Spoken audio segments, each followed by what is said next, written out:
Ian Paisley, Jr. Thank you, Chairman, and thank you, Secretary of State, for your opening remarks, which I know you hold sincerely. Let's cut to the chase. There's absolutely no doubt that politicians here want to see the devolution of police and justice. It's taken as read, we're all on that page. But that statement has consequences. And, your seriousness in wanting to see us take on policing and justice will actually be measured by the financial package that is put in place that actually delivers.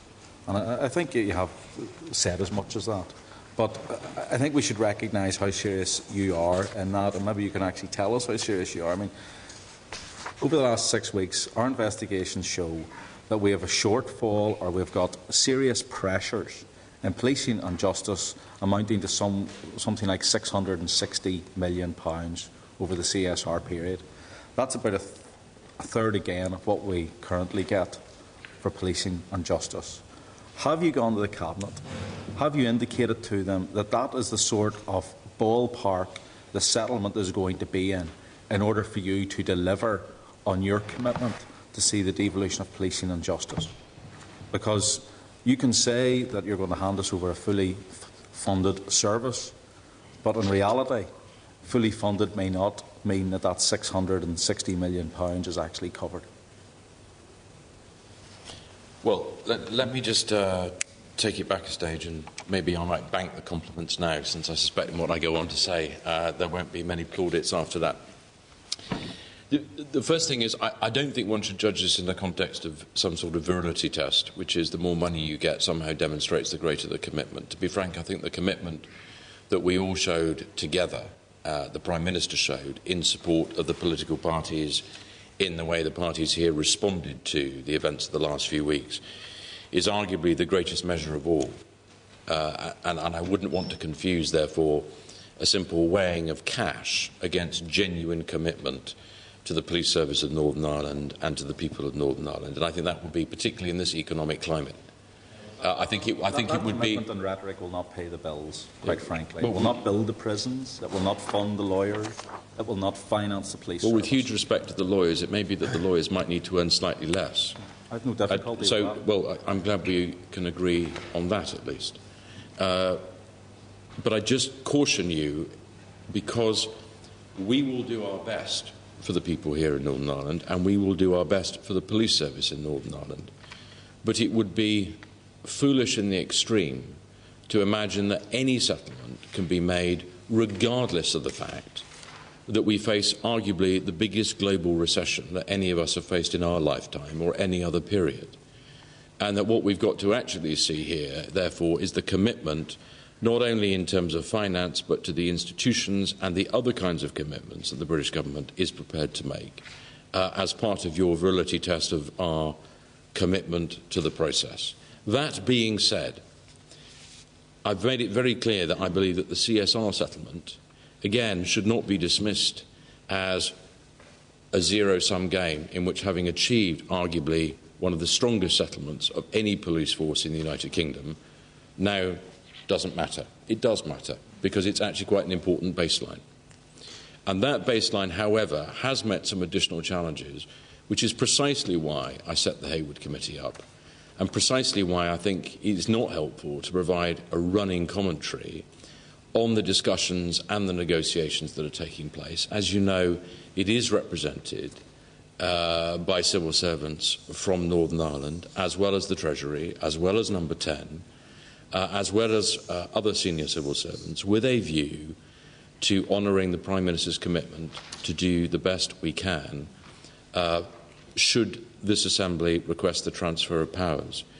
And I think it's important to allow that committee to do its work.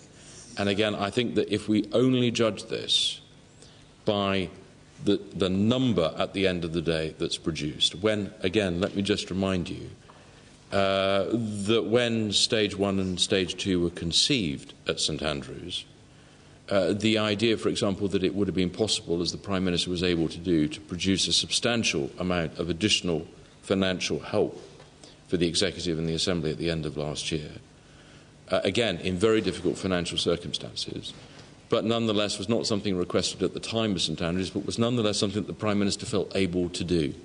So I just ask that actually what is done is seen both in context and in the round, and not just by picking off one area against another and measuring success on whether one part achieves a greater sum than another. Put the Cabinet on notice. I appreciate that, and I don't want to stretch your patience. But I did ask the question, have you put the Cabinet on notice that the settlement could be a significant requirement for additional funding? Because if the Cabinet are not on notice, you don't want this to come as a shock to them.